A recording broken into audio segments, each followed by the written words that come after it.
Rape is extremely underreported in Nigeria and it is very widespread. We do not have news covering how much or how rampant it is that rape happens. The major difference between male and female victims in rape is that one gender keeps quiet because they believe they are supposed to man up about it and they suck it up. That's one of the key differences.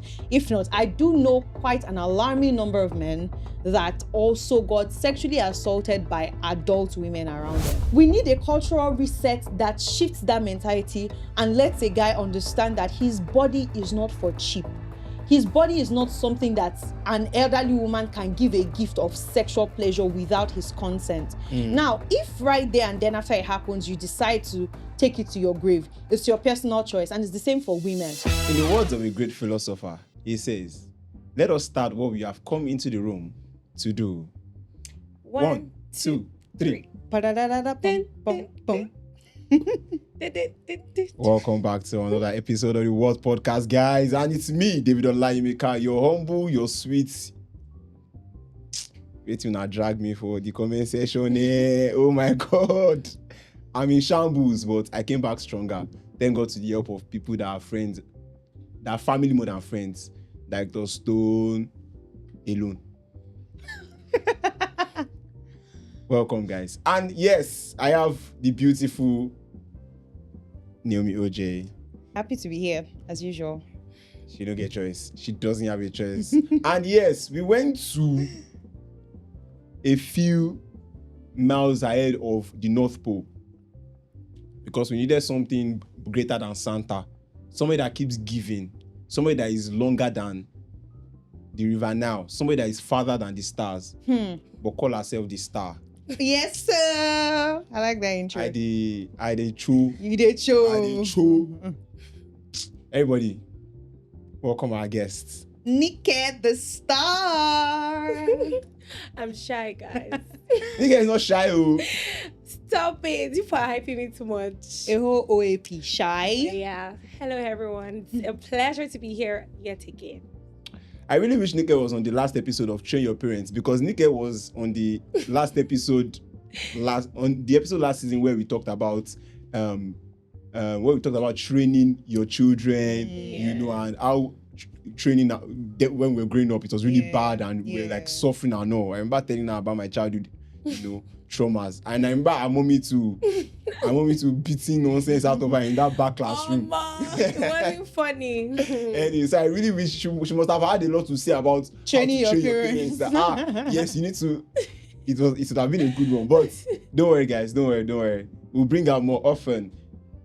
And as usual, please, I beg you. Nagode is beg, Abby. Nagode is thank you. Nagode is thank you. Nagode is thank you. Okay, all right. Allah. So No, I beg. it's down live. it's down, I beg. Yes. Please, if you are outside in the comment section, please let me know what it is. But Nagode, please, like, share, and subscribe. Thank you. That's basically thank you. Please like, share, and subscribe. That means I'm grateful ahead. I'm on a wavy level today. You're on a Please roll. make sure you like, share, and subscribe. And with that, we are happy to have you again. Welcome to another month. I know it's the 28th, but I'm wishing you welcome into this new month in advance because March is going to be superb for all of us.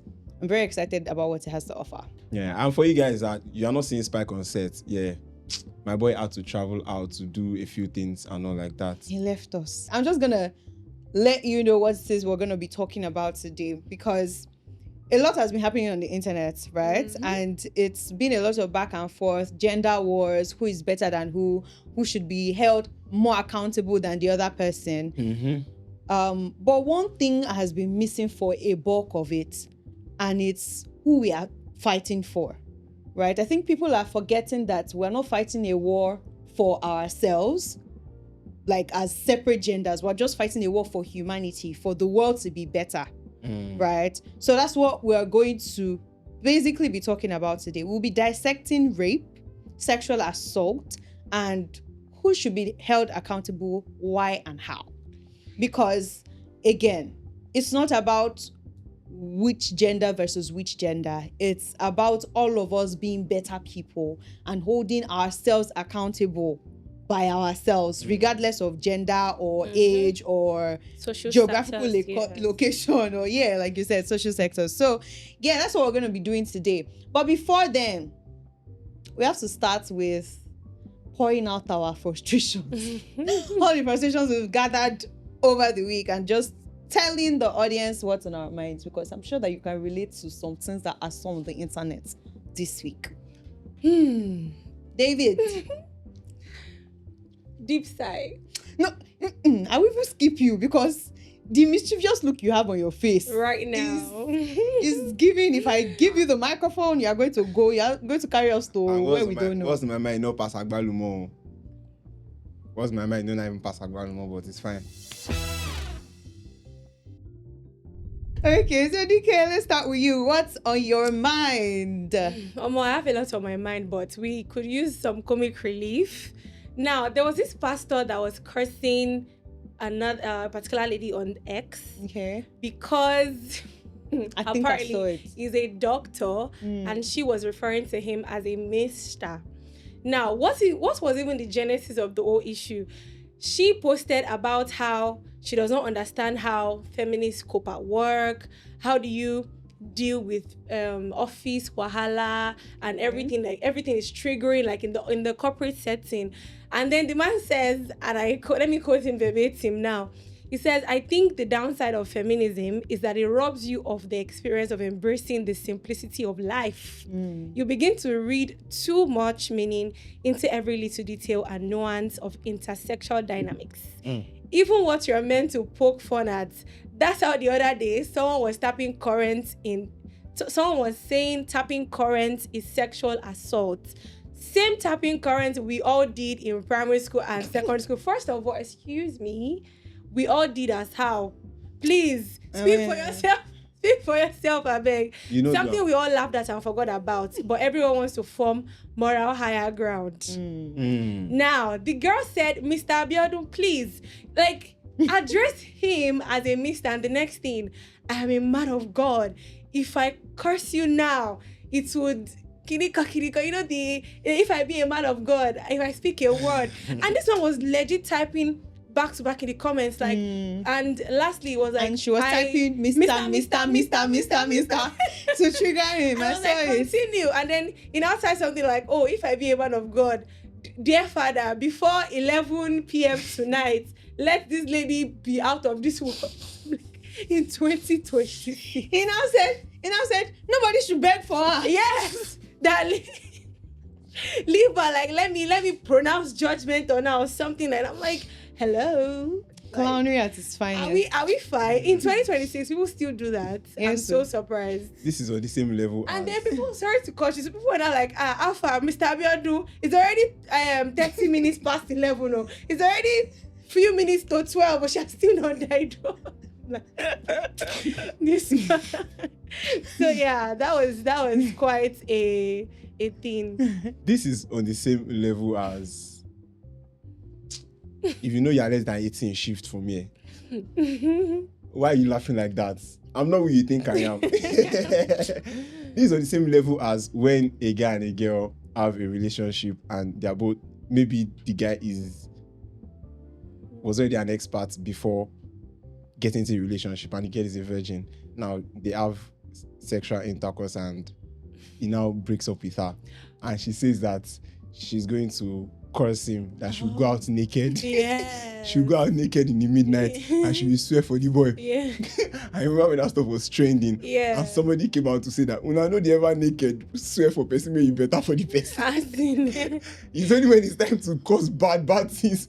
That's when you always have the ginger that you have the female virginity power. And this level and that, bro, they are the same level. Let's see what I'm talking about. See where we started. See where David took us to.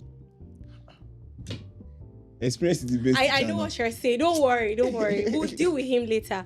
But yeah, I think I can agree to an extent that it's Brown. kind of synonymous, because this man was like just saying that if nothing happens to this lady 11 o'clock. and she's still alive and well by today, that you're not the one that called me God. You're not the one that God of my anointing. You are playing with my anointing. The thing that God I'm did not the send you Elisha of message this to do. generation. I'm not your son. If I'm not called by, I'm like, Because they called him yo. Mr. not Doctor. Yes, that is we addressed as doctor. Sir, you'll be okay. It's so funny that people are so quick to shake me, like to curse people, and they just like open their mouths and say these things. Like, where is the evidence that what you are saying? Like, where is the proof that makes you think that as you are cursing the person, it's going to work? Like, where did you cook that imagination from? Do you get what makes you feel like you can even employ God's power to actually To curse curse somebody. someone? I mean, it's Who absurd. do you think you are? Do you get? Is Dr. Abiodun a man of God?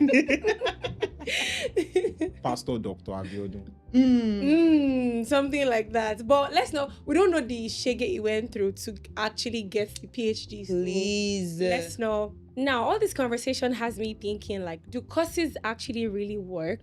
Okay. Because in this, we're in Africa and we see people say, "Oh, I'm going to curse you. You broke my heart," or maybe even mothers saying that you actually drank, you sucked from my breast, and anything I say will be permanent in your life, all those kind of things. So, I mean, curses work. Like, it just depends on the context and depends on the person that is saying it and why they are saying it. That's when you will not know, like, whether it's going to work or not. Like, the spirit that is backing it up. Is it the spirit of grandma? Is it the spirit of your ancestors? Is it the spirit of the gods that your grandparents sacrificed to? That's how you know that whether a curse is going to work or not. But from this man, it's just it feels like false. Like, Maybe just she's still waiting. alive. Yeah, she's still alive. Yeah, I don't think curses work. Honestly, there's this. I don't think curses work. You don't think curses work? No, zero. For real? Yes. There's this The only festival. curse I know can work is your mother's curse. After your mother's curse, Exactly. every other that one is if you're a bad child. Like if you are like prodigal son is Lenny. If you are like you like Mufolo Shaoko Kind of child. Yes, there's one in Ibadan. Oyenusi. Yes, if you're Oyenusi kind of but when that's the only one, but any other one that you disvirgin somebody and she's saying she wants to go under the moon to go and because you're on the moon. It works. It may not just even be an outright curse. Do you know why I said so? Because I even saw this story of this woman that her mother-in-law was living with her. Like, that's her husband's mom, right? Living with them. And the woman was a peaceful woman. She didn't give them problems. She was literally such a chill mother-in-law. Okay. She ate what they ate. She was not problematic. Until one day, this woman, like the wife, decided to cook a special soup for her husband to spoil her husband, right? She cooks that soup for her husband. She cooked a separate soup that the family would eat. That one, she just wanted to make it for her husband to spoil her husband. And when she was cooking, his grandma saw the soup and he's like, which soup is this? She told, I'm cooking it for my husband. So she served everybody separately from her husband. Now, Grandma did not say anything. Grandma ate what it is that they served her. By the next morning, they went to bed, right? They woke up. By the next morning, everywhere was dark. She tried to pick up her phone. She could not see her phone screen. She asked her husband, like, what's going on? Like, is there light? Like, what's going on? And the husband is like, yeah, everything is. Apparently, she was blind. Just like that. Wow. She didn't know what was going on. She didn't know how she became blind overnight. She did not know what triggered it and all. So she kept trying to adapt to the blindness and to figure out how to live her life. Fast forward to an auntie that now came to visit her and all. They went out to see a Baba together to try to figure out what was going on and where this blindness came from. That's how the Baba said, did you cook a soup to spite somebody else? She said, how? She didn't cook the soup to spite the woman, but the woman perceived it that way and all. So the Baba told her to go back and cook that same soup for that person and just give the person. When she went back to meet her mother-in-law with the soup, and the mother-in-law said, who told you that? Like, where did you get this information from? Like, who gave you expo? Yes. Like, who gave you expo so that you know the right thing to do? The mother ate the soup. when she went back to cook the soup, because I'm sure people will be wondering how the blind woman cooked the soup. Our auntie went back. They went to the market together. They cooked the soup together. She and her auntie. So she gave it to the woman. The next morning she woke up. Her sight was restored. Wow. Is that not a curse? Crazy. It doesn't always come from maybe just your mother, blah blah. Are you sure this is not African magic Hausa? But then there are also some, according to what she said about context, people saying if you give beggars money, and if they ask money from you and you give them, that some have bad motives, they can go and use the money to bad curse motive. you. Yeah. Something. I don't think in that context, I don't think that curse will work. Because, okay. I mean, if you work like mad. Yakub, you overmanage. Because I'm like, I did you a favor, so I don't know. Don't worry. That's why we have to just be discerning. Yeah, true. Yeah, we just have to be discerning. What's been on your mind? Bruh, where the cat carried us to, is pretty close. It's not far from where I was going to take us to. So I saw this link on Twitter during the week, and it just had me reeling over childhood memories. Right? This person compared two people. Okay. Between Thanos and Chiwetalago, who is deadlier? Deadly. That's not up for debate now. Deadlier. Between Thanos, that's basically annihilated half of the world, Exactly. and Chiwetalago, who is deadlier? Thanos was never deadly now. He had good intentions. Thanos was He never had deadly. good intentions, but he's powerful. Thanos was never deadly. Thanos sacrificed half the world and went to another planet to be chilling and actually live in a hut. Yeah. He just wanted to help the world. In a movie, I saw Chiwetalago. His friend told him to come and join cults. Chiwetalago joined cults. Chiwetalago sacrificed everybody. Plus the friend. No, not the friend though. He sacrificed everybody. The Oga of the cults told him, Alpha, relax. You don't need this power that you're looking for. The one you have is enough to subdue the village and subdue the enemy. He said no. He took his friend that introduced him, sacrificed that one. He brought him. After bringing that one's head, the man said it's not possible that we use the head of a Kovu member. He sent boys to kill the Oga. He killed the Oga, brought the head to the shrine. Everybody had to cooperate to install him as the new head. Thanos could never. Never. I would say, Kuroko say, University of Ekwesu-Pakusere Mompo. Like you always had a chance in this movie. There was one he used to say, Iwari no way, he'll not be doing his mother. As if he's trying to cook wicked. Nah. Thanos could never. But do you think if Chiwetalago sees Thanos in real life, he won't be terrified? He will probably run away like a chicken and go and kill him behind his back. Active. Like, okay. It's not as if he used to run in his movies, though. He used to run. Active. Then you will not go and cook one crazy wickedness. He'll start licking his tongue. Yes, he used to do that thing too. No problem. I think the only person that used to go band for band with him is Pete Edochie. And Mama G. Kanayo is rich, money ritual. Chiwetalago was wickedness. You understand? Yeah, he didn't care about money. Yes, he didn't care about money. Patience was all called to Mama G. She just didn't care about money. Yes, he just wants to be wicked. He just wants to make people's lives miserable. That peak cinema. Nollywood doesn't know what they are doing now. Honestly, we miss those days. Miss those days. Peak. But the children of nowadays, they will complain if they see this kind of movies. They'll be like, oh my God, what are we watching? They don't know ball. Anyways, on my own mind, this episode, I am really, really gutted by what I saw on the internet. I want to shock you people that I talk about things that are... You want to impress us? No. A particular woman tweeted, Jimo Zainab. She tweeted something. She said, a mom returned home and saw her son and daughter like this, sleeping. And she snapped them, posted online, and wrote, is there anything wrong here? Or am I missing something? We came back from shopping and found our kids sleeping like this, with a love emoji. Called up peaceful, safe, and comfortable in each other's presence. Their dad thinks it's wrong. I honestly don't see anything bad about it. these two are always together, playing, laughing, protecting each other, and yes, falling asleep wherever sleep catches them. To me, this looks like innocent sibling love, trust, and a sense of security.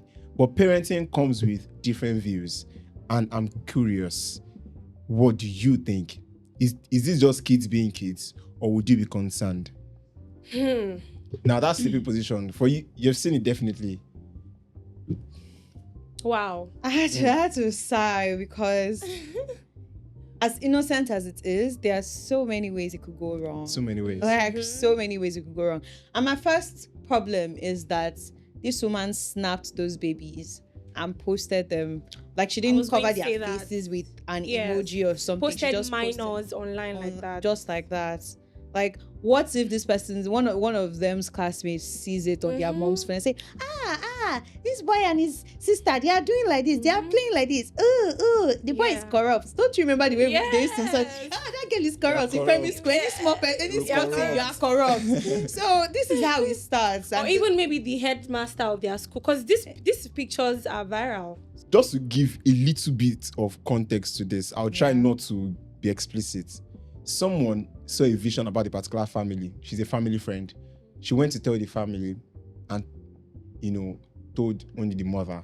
Told the mother that I saw a vision where your two children, the boy and the girl, were outside and were playing, like they were outside at the backyard playing with themselves, in the sense that they were trying to play mommy and daddy and trying to be all sexual. Yeah.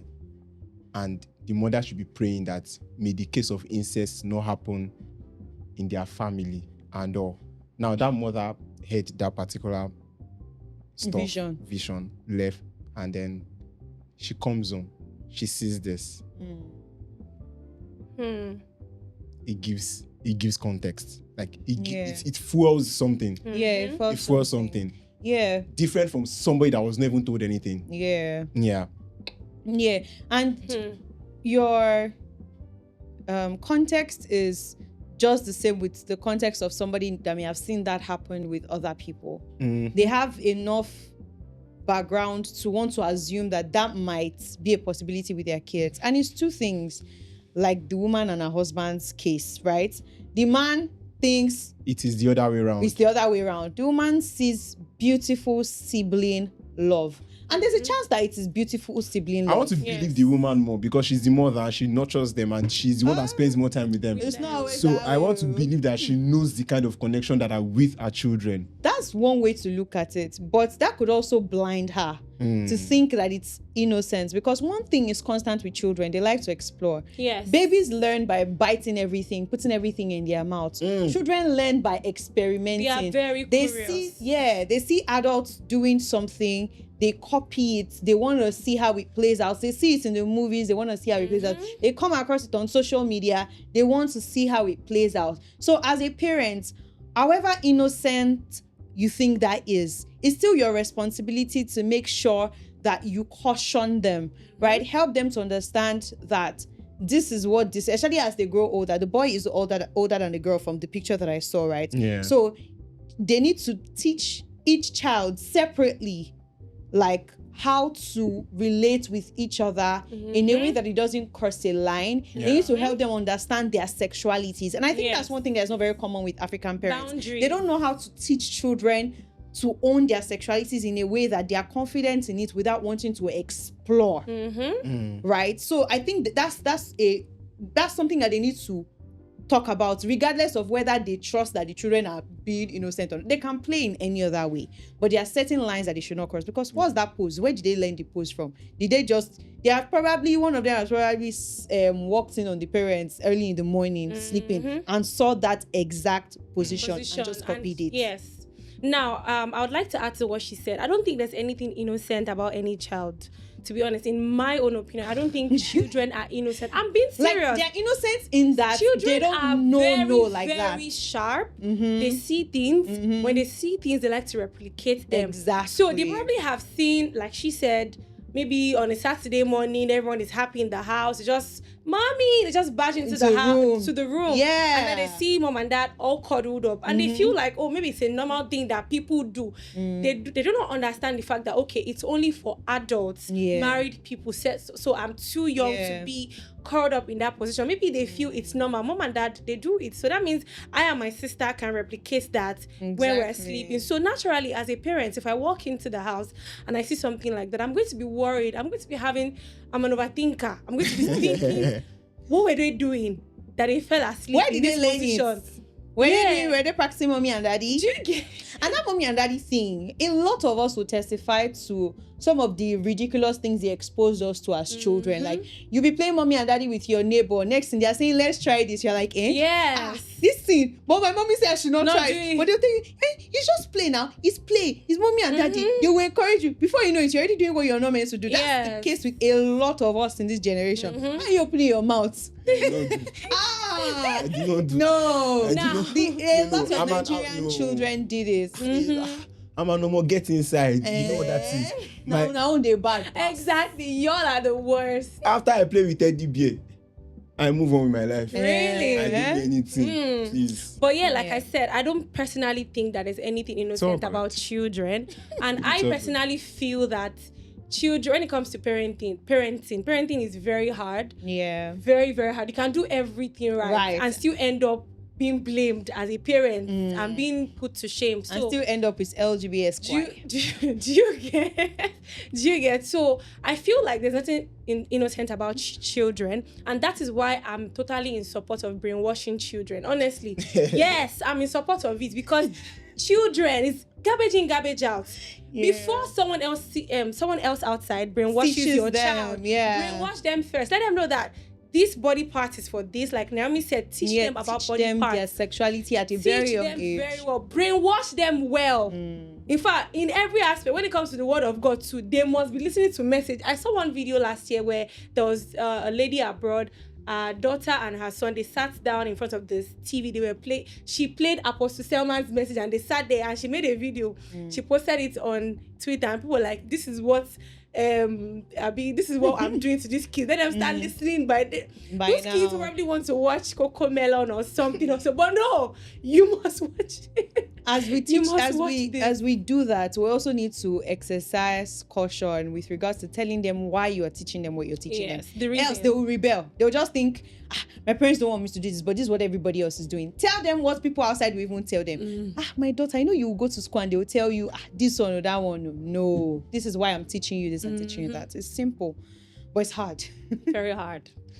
Very hard. And it's a thankless job. I'm sure everybody right. Getting into the episode proper. Last week, the singer, Simi, Nigerian singer, came and said, men, stop raping women. Yeah. Now, this statement in itself was okay because that's what we've been shouting about on the internet for like 2 weeks plus now, Abby. Yeah. So what went wrong was when she now responded to someone's question asking her about false accusations and said, shut the bleep up. You don't edit. I don't edit up. Shut the beep up. Shut the fuck up, right? And everybody's like, this is just an innocent question. Why did you need to say shut the fuck up? If you don't even want to address it, you could have just come out and say, I don't want to directly address this without being snappy, right? Or just shunning the person, like the conversation of false rape is an invalid one to even have in the first place. So that was where the internet got crazy. Now, people are pulling up old tweets about Simi, old tweets about Adekunle Gold, saying Ezra Olubi type of things. And it was just a whole mess, right? Because Kilagbe, Kilaju was what it is. Now, what we're going to do here today, right here and right now, is establish 3 things. Number 1, the reality of rape, especially in Nigeria. Number 2, the reality of false accusations. And then number 3, the reality of what people decide to do when just these 2 things come into play. People's thought processes, how they respond to it, and why they should not respond or respond to it in a certain type of way. So that's what we're going to get into Let's right get now. jiggy. Let's get jiggy. Correct. So let me ask you guys a question. Are Nigerians really interested in justice, or they just want to talk about what is trending the most? That's a very big question. Because the population of over 200 million, everybody has what it is that they are fighting for. Half the population want justice deep down. But because on the deeper level, justice doesn't actually work, and the justice is never equal to the punishment. So on the surface level, which is how I believe every Nigerian is now on the internet, performative form, everybody has known that justice will not even count. So now they just try to do whatever they can do on the surface. But if you check noise about it. But if you look at them deeply, tell them to sit down. Let us have a conversation. Do you think this is wrong? They'll say yes. Do you think this should be punished? They'll say yes. But when it comes to the online space, I doubt people are thinking deep. People don't think deep online. So it's a surface level thing. Surface level, everybody just cruising. Oh wow, you were raped today. Wow, you're raped. Let's get it started. Justice for so. You're falsely accused. He's a lie. Yeah. Let us attack. Oh my God, it was false. Let's defend. Now. So it's just like a herd mentality, like just bandwagon, just following the crowd. And then let's not forget to talk about Elon's money too. Like most people, I'm not saying that's what everybody does on Twitter, but I feel like most people join in the trending and buzzing conversations just because of the engagement that it will garner. Yeah, and the money they're gonna make from it. Yes, so it's not as if they really, really care. And like I can't remember who made this quote, but this quote is by a very popular person that said that if it's not happening to them, they don't care. But people don't really care except it's happening to them or their family member. So I really don't think that people really even know situations in depth. When things are happening on social media, people don't take their time to like, okay, let me read about this thing. Oh, this is happening in South Africa right now. Oh, really? Okay, for example, when Afghanistan women were being told not to go out of the house and they could only peep through the windows, we saw some people say, oh, free Kiniko, free Afghan.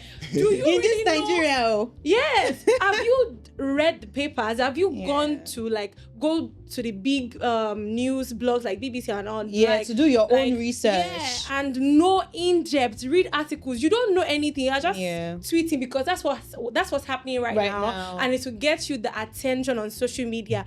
And not to forget to look good also, for good image. Yeah, so it's not be like you're not talking about what is going on the internet. Exactly. And it basically answers my question.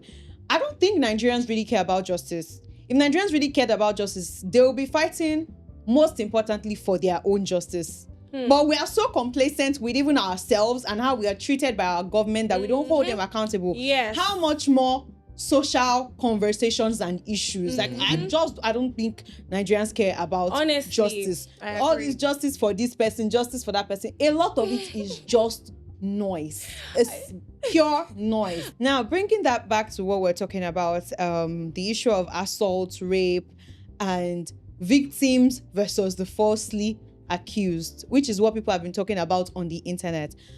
I believe that it's important to address the fact that people do not care. That you were falsely accused of rape, people do not care. That you were raped, people do not care. And that's the unfortunate truth about it. So when we start having these conversations and want to choose sides, so what about somebody that was falsely accused? So what about somebody that was raped? We're even taking it away from the point. We're not bringing solutions. We're not improving how people process these things. We're just ranting about this. So that's what I want us to talk about today. False accusations are very real and it affects the lives of people. Rape is so real and it damages the lives of people as well. So none of them should be weaponized against the other. And that brings me to this issue with the Mirabel girl that happened and how so many people were quick to say, hey, you see what we're talking about? This is how a lot of you lied that you were raped. Meanwhile, you were not raped and blah, blah, blah. And the fact is, rape is extremely underreported. So when people like this come out and lie and just make a mess of the whole thing, it just makes it so easy for the advocacy against rape to, like, it shakes the argument. So it makes it easy for the argument to not stand the test of time. Yeah. Right? Because people are like, oh, see what people are fighting for. And there's somebody that is among your gender that is even scattering your cause. And they make it a gender versus gender thing. Meanwhile, it's just a case of somebody lied that they got kidnapped. And there are so many people that get kidnapped. Somebody lied that they got kidnapped so they would pay ransom and they will collect ransom.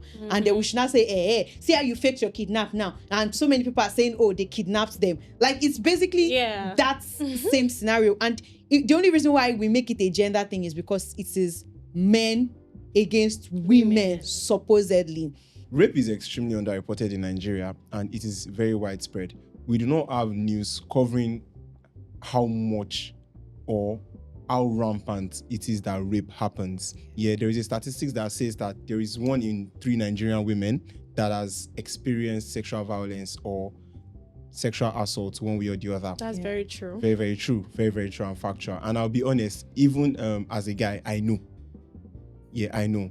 And that's because I've spoken to a lot of ladies and I've spoken to a lot of guys, and one thing is constant. Someone somewhere in their circle has done something. And the most number of perpetrators of this particular kind of evil are never people that are far-fetched. Yeah. They are people within same circle. Yeah. Family, Neighbors. extended family, neighbors, street family. Yeah. Even to the point that if your mommy owns a store, or if your mom owns a business and you are put in charge or you play around that place, even customers become predators also. Yeah. And this is not gender-based. The only difference between, or the major difference between male and female victims in rape is that one gender keeps quiet because they believe they are supposed to man up about it and they suck it up. That's one of the key differences. If not, I do know quite an alarming number of men that also got sexually assaulted by adult women around them. When I was in uni, I had friends in my room and we made a consensus that, how did you lose your virginity? 6 in a room. 5, I'm the chosen one. 5 out of the 6 lost their virginity, not because they wanted to lose their virginity. It's taken from them. It was taken. Like, when was the first time you had something to do with somebody? The first time. Yeah. Not the first time you actually went out. Because when you ask them, oh, where did you lose your virginity? Guys come out and say, oh, they just say something they did in their late teenage years and all. But when you now ask them, when was the first time you actually engaged in something sexual? Something that took away your sexual ignorance and gave you sexual knowledge. And it was almost always from someone in their circle, in their house. Fact. That's like a big fact. And just as that is with guys, it's the same with women. Yeah. So it's just that for the male gender, especially in the African system, shame will rather wear them Ankara leggings. Yeah. Now for them to open their mouths and say, this is what happened to me because you be man, then do this to you. And I wish we could actually break away from that stereotype because it has damaged so many men. So many of these men even now go out and become predators themselves because it was done to them. And so they feel, since somebody had their way with me as a little boy, I can have my way with any girl. Yeah. And that perverted circle goes on and on and on. Nika, there is this walk of shame that happens with people that have been raped, both male and female. They do not want to come out. I will say without a fault, there is no guy that will be raped that will come out to say he was raped. That one is for like the man up that he said. Yeah. Women now except maybe he's on the brink of death, like maybe 7 women. 7 women, that kind. That one you will never have a choice. That will never. You will not have a choice. You will land and in there's the also this notion of that. Oh, you're a man now. Didn't you enjoy it? Yeah. And like, no. Meanwhile, you took advantage of that person. Yes. There is a walk of shame that happens at that point for both genders. Women also don't want to come out because they feel if they come out, society will blame them. Exactly. Sorry to cut you. I have a very good example that annoys me up until this day. So there was this woman that our daughter was raped by someone, and it was serious that I think she was 13 years old. Okay. And then because of this thing you're saying, they don't want to come out so that everybody in the area will not know that, oh, that's the woman that her daughter was raped or something. Yeah. So the pastor of the person who raped this girl came to the family and started asking for forgiveness, that they should think about God, they should think about God. So when your church member was taking advantage of a 13-year-old, like the fact that I feel like that pastor should have even been arrested. The pastor is an aider and abetter. Relax. The fact that a man of God could actually go plead for something, like, you should be taking up the issue as a clergy, like you're a man of God, you should stand for good and moral, whatever. So people, and that was how the matter died down. So that walk of shame is what I want to ask from you. That walk of shame, can it be averted? Can it be averted on any front? Because it is like, look at what you said, a street. Can you avert the walk of shame that happens after you've been raped? Talking from the male perspective, the female perspective, how do you walk it? Do you even walk it? Now, that is a very, very dicey situation, because if you have to speak out, what do you do? Do you come out on social media, or do you tell your immediate family or your friends? And gist really spreads fast. If you tell someone and confide in the person, what is the probability that this person would keep your secret safe and not publicize it to people, that, oh, if you hear what this person told me, she told me this and this, before don't tell her I told you, and that one will go to another person, like, this is what so person told me, don't tell her. Before everybody knows, but they're not telling each other, but they all know. I don't know that you know. But I know. But I know that you know. It's crazy. And then it's not encouraging, because lately a lot of rape victims have come out to talk about their situations and what they went through, and we've already seen the response. So as someone who was freshly raped, like a fresh rape victim, that person will be discouraged, like, how do I come out to talk about this thing? It's a very dicey situation. I honestly, if you ask me, I'll say I don't know. I think it can be averted. Because I feel keeping it to yourself, like they say, there's some things you just carry to your grave. Nobody needs to, rape is not one of those things. I tell you, my sister. Because I feel that Wait. The stigma is a lot. Rape is not one of those things that you carry to your grave. I know. Okay. Yes, it's not. I understand. You need to speak up about it. You know why? Let me give you one first basic reason why. You people should remember that it's the walk of shame. Yeah. We are trying to avoid the walk of shame here. How do we avert it? Yeah, I get you. And I said the walk of shame can actually be averted. But I'm going to start like this. If you don't speak up, that man that raped you will rape 50 other girls. Yes. That's the first thing. True. That man that touched you, he has done it to other people before you. And he will do it again to more people. Yes. Speaking up and being the sacrificial lamb, if you cannot avert the walk of shame, it's enough. It's okay. Because you have not just done it for yourself, you've protected other girls after you. I agree. I accept. You've protected other boys after you. But do not forget that the stigma is still... See, I don't care about the stigma. And the internet never forgets. They should remember. Even if 10 years later, you post your grad pictures, okay, I just finished my master's in something, and you post your fine pictures on the internet, you will see the comment section, nobody babe where they raped that year. Okay. See, it's okay. It's triggering. No. Now, people go on with their lives. Yeah. They have fantastic lives. They've put that rape situation behind, but it still comes back time and again. Tell me why I should accept to go through that. So here's the thing. I will just... That's the paradox in what you're saying.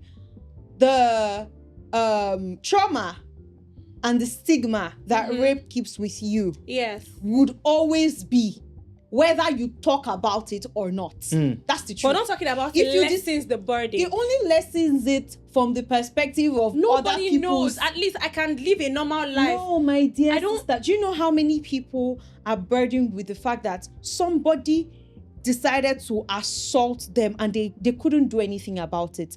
I tell you that there are people that, because they never spoke about it, they have been living with anxiety 30 years after they were raped.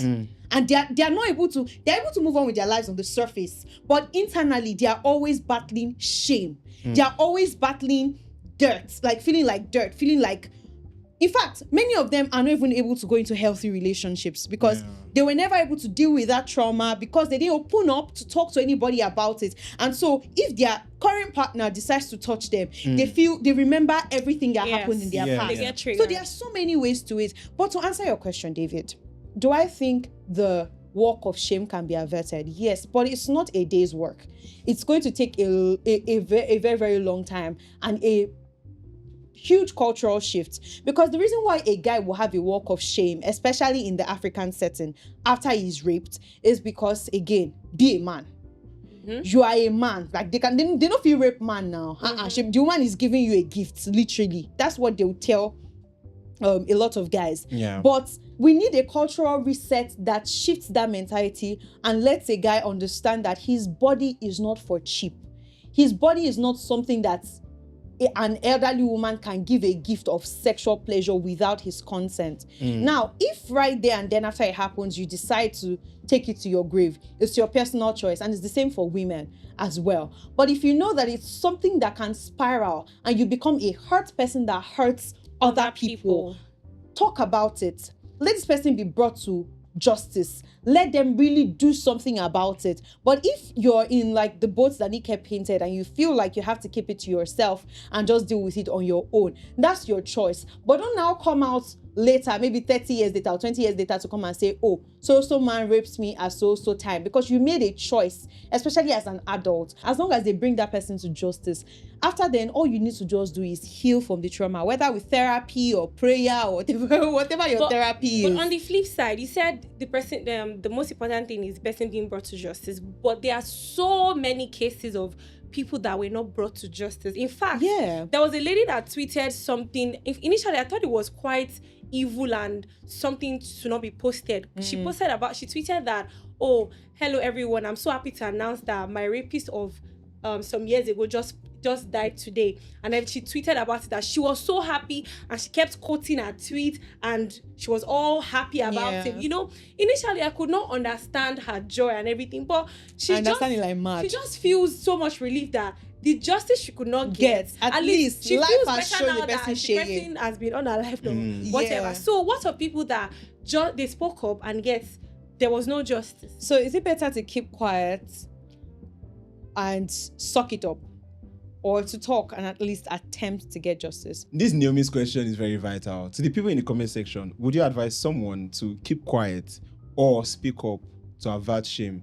I know it can be a lot, so I really want to learn from you and know what you can share. Please share in the comment section. Thank you, guys. Now, letting us a bit further into the ocean, we are talking about sex now, sex education. I personally, I know that sex education in Nigeria is not.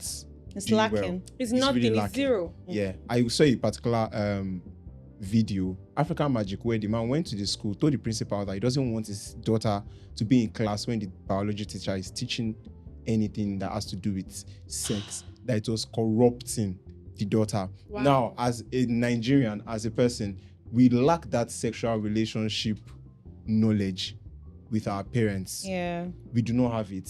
So Naomi, what do you think can be done within the concept of family before moving to the outside society? Because I believe the family is where the issue is starting from. Yeah, of course. The family is the smallest unit of society, and for any key change to happen, it needs to start from the home, right? And I'll double back on what I was saying about a cultural shift. That cultural shift needs to happen within the family.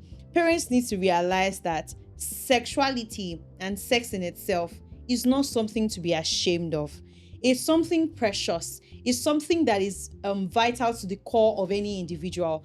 Both men and women, their sexuality is actually very vital to who they are. It just kind of plays out differently in society, but it's still very vital to their person, right? So I would double on the fact that parents need to understand, first of all, that sex is not it's not a sacrilege to be mentioned. Some parents would not even want to mention anything sex to their children, and I understand it. I understand wanting to protect them, but there are ways that you can educate these children about it and the safety of it and what to do, what not to do in certain situations without name dropping it. I mean, we had this song that they taught us when we were little. What do you do with your private parts? I police, I cover my private parts. They belong to me and they must be secure. I'll tell my mommy, tell my daddy if you try to touch.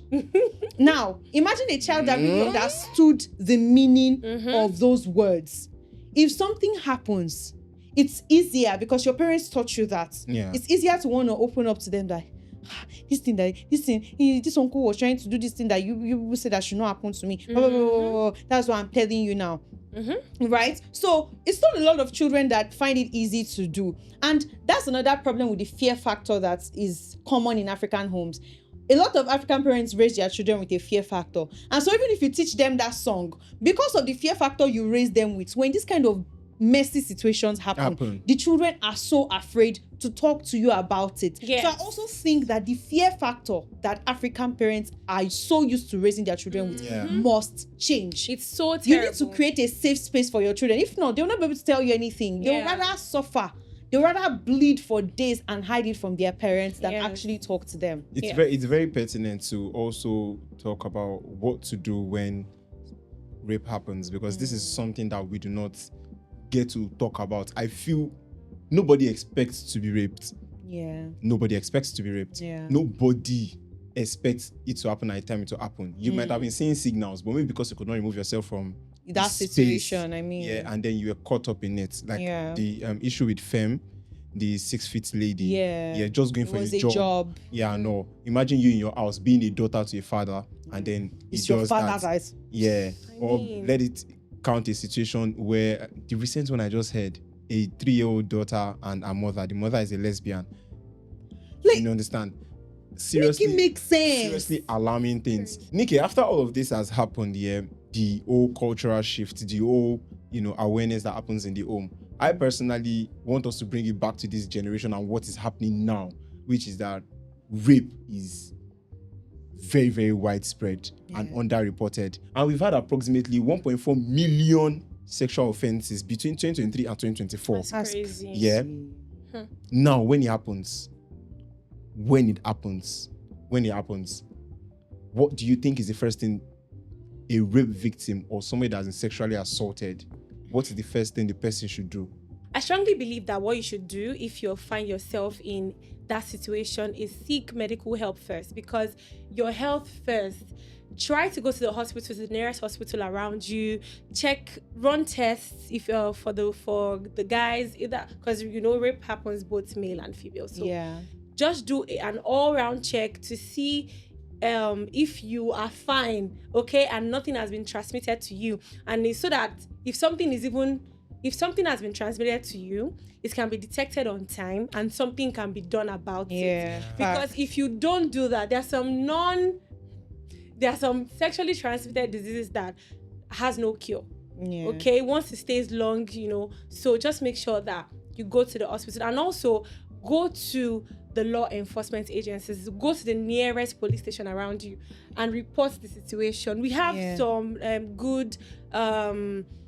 good NGOs now that you can reach out to, like they're advocating against sexual assault. For example, in Lagos State, we have the Lagos State Domestic and Sexual Violence Agency, where you can report cases. In fact, it's I read one time that it's even a crime if you're living in a house and your neighbor was sexually assaulted or maybe hit or raped by their husband or anyone, and then as a neighbor you keep quiet about it, you will be arrested and you will write statements. Yes, that's good. Yes, so these are very, very good places that you can so you make sure you report the case immediately. Do not let it stay for like 2 days, 3 days, and then it takes so long. And immediately report it. Yeah, and if you feel like that's very far, there are so many sexual assault referral centers across Nigeria.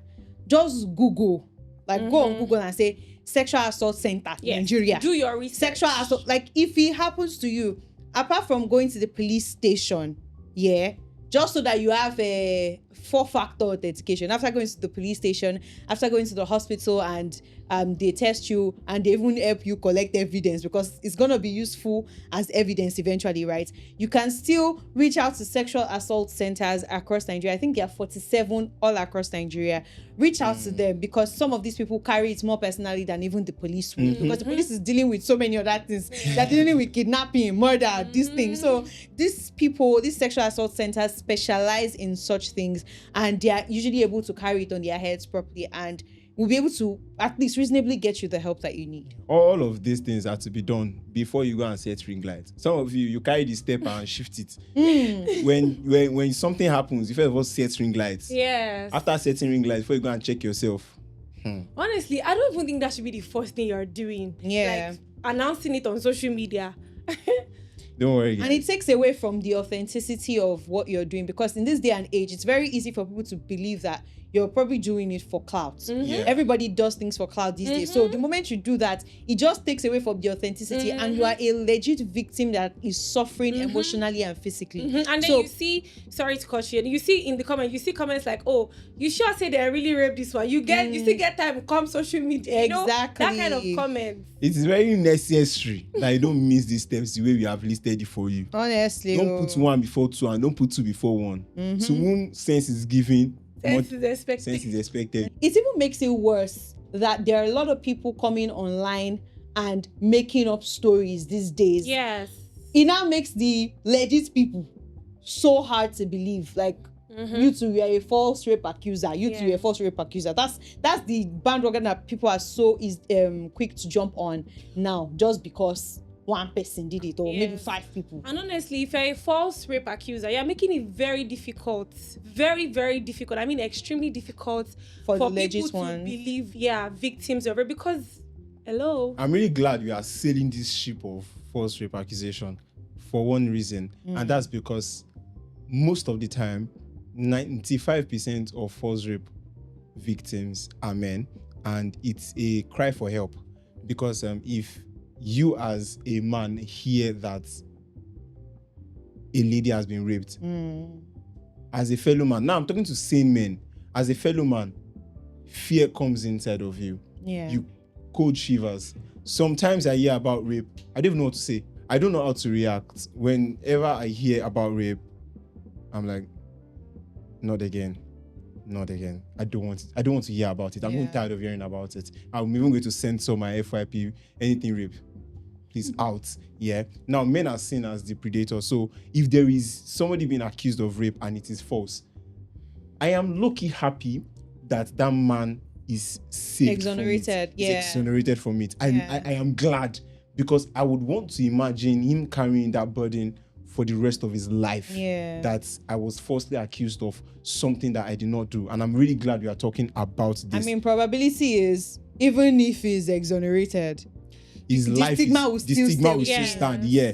Globally, we have approximately 2% to 10% of reported cases that are false. Yeah. Now, I would want to put that into numbers. If you have 100 men, if you have 100 cases, so we are saying between 2 to 10 were false. Crazy. So I want to say that 2 men or 2 people that were accused falsely to 10 have their lives ruined, and there is a stigma going around. Yeah. Now, the punishment for a man that has been falsely accused of rape, I want to believe is, if not just minus 10% of what someone that actually committed the crime would face, because the stigma, the punishment, the amount of loss, the shame. Because if you do that work of shame too, the work of shame, you do it. I don't care if it's a year after, you will do the work of shame. Yeah. Now you do the work of shame knowing you did not do it, which is also worse. Which is also on the level of someone who was raped and the person has a baby from the rape situation. Yes. Now you have to carry your own baby, Because which it's a physical stigma. it's a physical Shame, stigma, yes. and then also the mental stigma. Because number one, as a man, if 2 things are hurt, you are done for. Now your respect and your ego. If you lose your respect, you are done for as a man. If your ego is bruised, out. And rape, don't worry. Rape does it. Honestly, now, I know it's that my crazy. agenda is very quick to jump in here and talk about the fact that we said 2 to 10%, that means there are probably 90 to 98 women that are genuinely raped.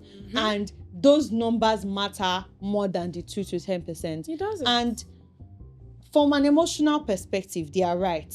Because we would want to fight for those 98, because we know that most times, even those 98, they don't get justice. Maybe only 5 out of them will get justice.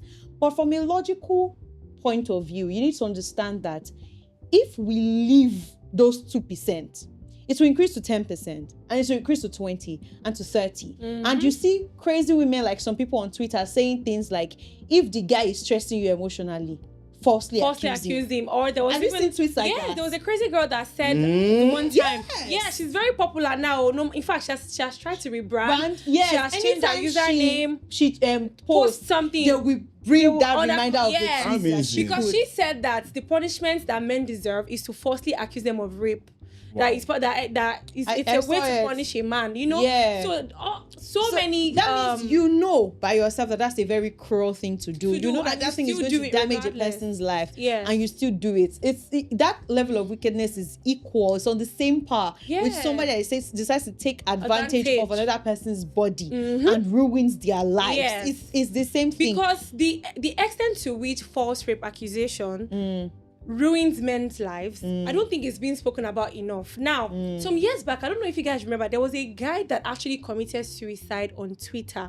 I can't remember his name now. I think his name is Ike or something. Yeah, I remember 2019, Very 2020. young guy, bright guy, has a good life and everything. This guy was forced. The girl is still on Twitter till now. She's still living her life. She's still, in fact, when they were doing compilation of false rape accusers on Twitter, they posted her. But this guy actually killed himself, lost his life because of the shame. It was too much. He lost his job. His family could not. I think they disowned him or something. Nobody was believing him in church. It was possible. So it was too much on him. He tweeted depressive tweets back to back before he actually took his life. And that's many. I can go on and on. There's this particular guy on Twitter also. He's a doctor in the UK.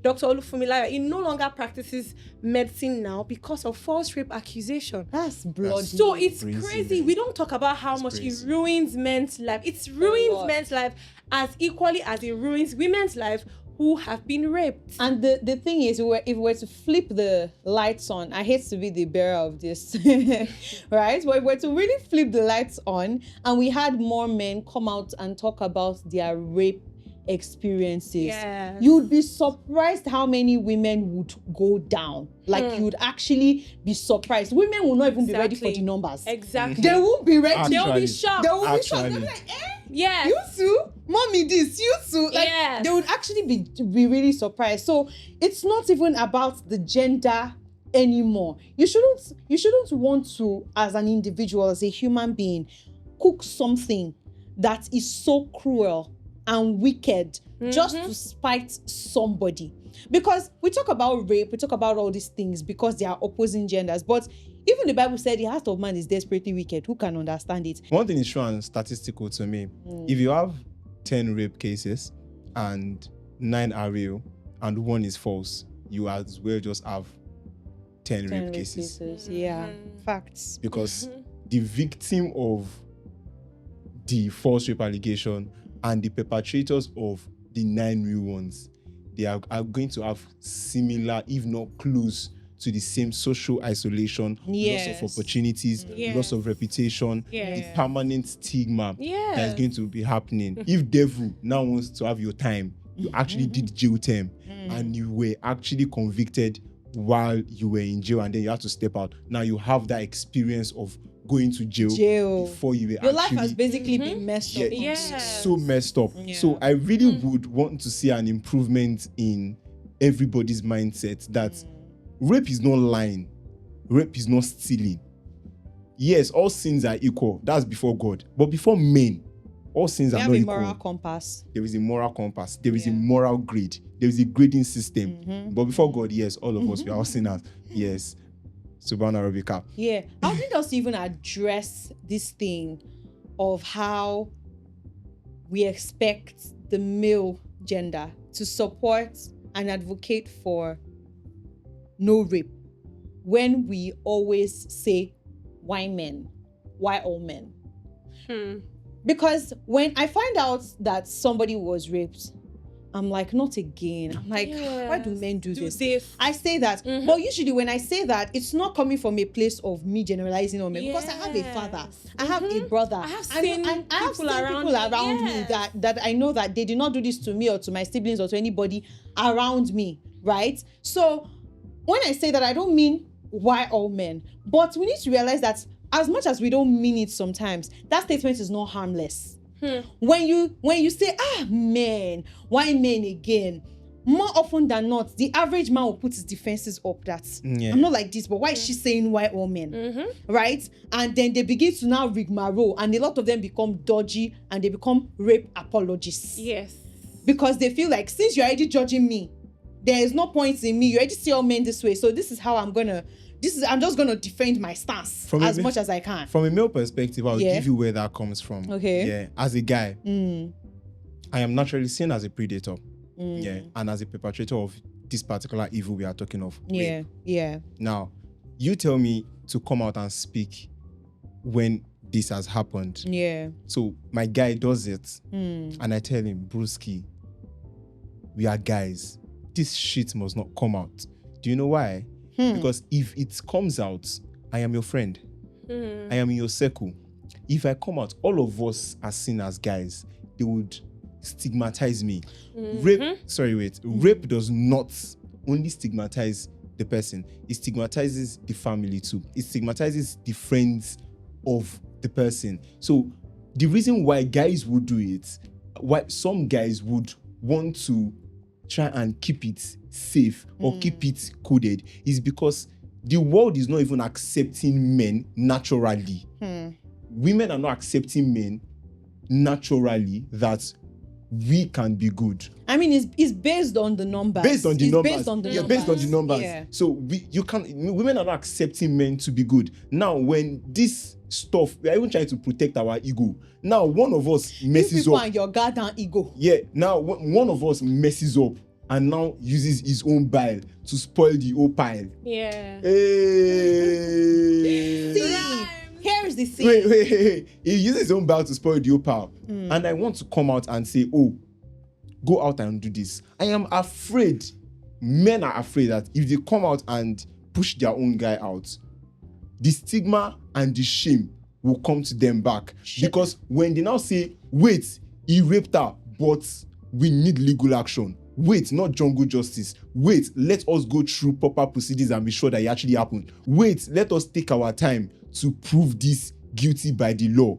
Automatically, we are seen as rape apologists just because we wanted to just wait and make things go the lawful way. Now, we do not want to bring that front. What women want us to do is to see our guy that has raped somebody go to the and police. Get knife. And that is, we don't even need you to get knife. Women are clock it. No, that's not what we want. That's not what we want. What we want is, if you find out that your guy did this person is your guy, call him out on his bullshit. Yes. Go meet the girl that is the victim if you can. You people should go to the police station together. I said police intentionally. Yeah. By the way. You should go to the police station together. Get this thing solved. Because here's the thing. As much as you try to protect yourselves and you try you raise up your defenses, that's just for yourself. It's not protecting the next lady. It's not protecting the next lady. And what you want to do in that instance is protect the next lady, right? Your egos are intact if you do the right thing. Do you know that if you find out that your guy raped his babe and you decide to do the right thing, you help that babe even get legal action. Yeah, that's valid. Your ego that you are trying to protect. It's actually protected in the eyes of, in fact, in the eyes of women, you are God. I would like I like where you're coming from because you're a good person. You're a good person. That's why it's coming off like that. Yeah, I promise you that guys that have come out to speak during this Mirabelle issue and all like that, by the time it was observed that it was false, and these men came out and said, we give you support and all of that. Women came out and said, we knew your support was fake from the beginning. You just wanted it to be a lie. Some women said that. So see how you're even speaking now. You said now women, I am afraid. No. I am afraid to talk. Look at the bias. No, look at the bias you just gave. You said women came out and said this. You didn't say some women, because some women, guys. In my feed, I saw a lot of these guys came and said, and we were supporting this girl. I can't believe that we put resources, so much effort. Yeah. And I saw women telling them, please don't stop. Like, don't stop. It doesn't matter. Please don't stop. Yeah. We still need to keep advocating Yeah. against rape. Yes. So you saw those women with those bad comments. I saw women with good comments. It's not one way. It's not one way. Agreed. You cannot be saying women said this. You say some women said this, or some men said So that. yeah, let's just say So- I'm afraid to fall in the wrong veranda or wrong balcony. Because if my video now pops up or my face now pops up, oh, this is David, the friend of the guy that raped so. Oh, yeah, but it was David that called so out on his bullshit. That's what we need Yeah, to that's see. what I'm saying. We That need to see I more pray people I calling- don't come out on the wrong veranda or wrong balcony or on the wrong blog with the Yeah. wrong tag. Yeah. That is just what I'm trying to protect Yeah, and what and- guys are afraid of. As much as we need guys to call their guys out on their bullshit, we need women to also call women out on their Yes, bullshit. absolutely. Women, we cannot constantly be living life as victims. Yes. Yes, I understand that these men are physically and, patriarchally advantageous in certain aspects. Mm-hmm. But one thing is this, just because that is a fact, it does not now mean that we live as victims. Yes. It does not mean that when one woman comes out and lies about something, We should will all not back call her. her out. Yes. We need to call her out because it's not about men versus women.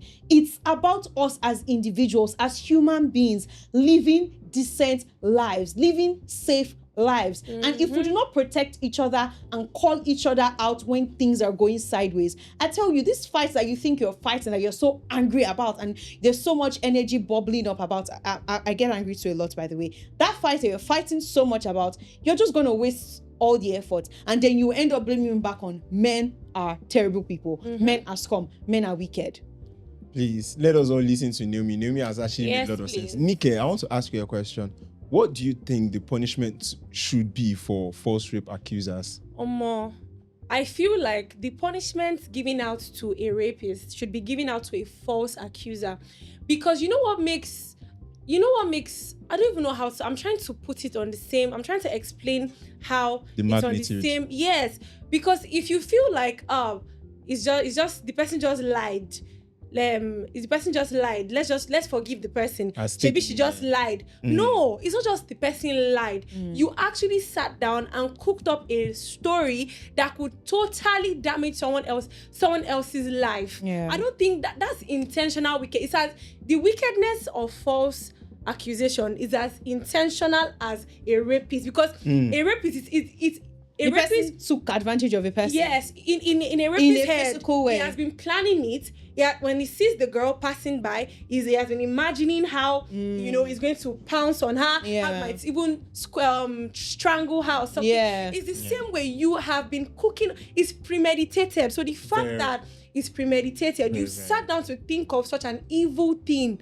Wow, I think Maybe for a you petty are far reason. worse. I feel like you're even far worse than a rapist. You are not far worse than a rapist, so because- let's not do that. Let's not Okay, do you are that, not please. far I worse than a will. rapist. But you're on the same I will level. get- You're on the same level. You're on the because same level. You are equally destroying someone's life. Yes. What they've built for years, Yeah. their reputation, You're all on the they've same level in terms of consequence. Yes. In terms of consequence. and As far as the intent. motive. In terms of consequence and intent, do you know because why I it will takes not take intentionality to rape someone, and it takes intentionality to falsely accuse someone as Yes, well. yes. But I was gonna say that. Look at this Mirabelle's case. I think the thing that was the diffuser of Mirabelle's case is the fact that she didn't name drop anybody. Yeah. She just cooked a story about Yeah. herself. The girl was so intentional. Yeah. Right? She created cooked- the account she- of the rapist and was replying the comments and was And she just basically Those are for you, my dear. she cooked a story and did not name drop anybody, which was a really smart thing for a liar to do, right? Now that kind of person, what was her intent? The intent was not to mess with anybody. It was just to carry the heart of the entire Nigeria internet space high Yes. up there, and to get a lot of people that could have put their resources into better places, to get them concerned about something so trivial. To my girlies and my young girls, if anything happens to you, do not be afraid to speak up. If it's about shame, everybody will be fine. Bring shame to your family. They will be all right. Talk about it. Everybody gonna actually be fine, because the person you're supposed to look out for the most is yourself. And not in a selfish way, not to come and catch cruise on the internet, not for variety's sake, but just for the sake of sanity. And FYI to people that think that there's no repercussion for false rape accusations. I tell you, under the Nigerian law, false rape is actually considered a crime. Serious crime. Up to 3 years imprisonment. I mean, I think it could be longer depending on the gravity, but I'm sure it's difficult to measure. I'm sure it's difficult to measure because law is funny like that. But up to 3 years imprisonment, they will charge you fines and whatever, depending on the gravity. But it could be more. Nigerian government and Nigerian Nigerian legislature, you could do better. You could do better because if a man is going to be spending 10 years, 20 years, 30 years for rape, depending. Yeah. And I'm really glad because with this false rape accusation, the one that happened with David in OAU, he actually charged the 15 million naira. Alpha guy, I feel 15 million naira is too small. You should have started from 15 Your school billion. life could have ended. Your everything for you could have ended. Your life could have ended. Your life is worth more than 15. You're supposed to start from like 15 billion.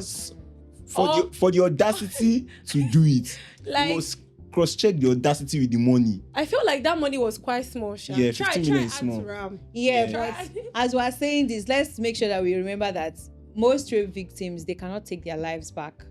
Like, at least if you are falsely accused, if they even find that it's false, you are even lucky. Thank God for your life. And this is to my fellow guys out there. I know you guys don't want to hear it, but I'm going to say it. If you have a friend, you have a brother, you have a father that has been showing signs, let it just be a little drop that they could be moving towards sexual harassment, sexual assault. They've not raped though, but they have forcefully tried to use the authority to do something to another lady that is sexual, that is physical assault. Please make sure you speak up. A closed mouth is a closed destiny. God will close your destiny if you not speak up.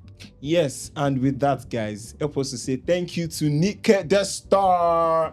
She actually runs a particular program on Remo City FM, so you hear her voice over and over again. If you love her voice and you can do without seeing her physically, you can keep tuning in to her show on Remo City FM. Listen to her the day to know the time she'll be talking. It's not me that'll tell you the time she's talking.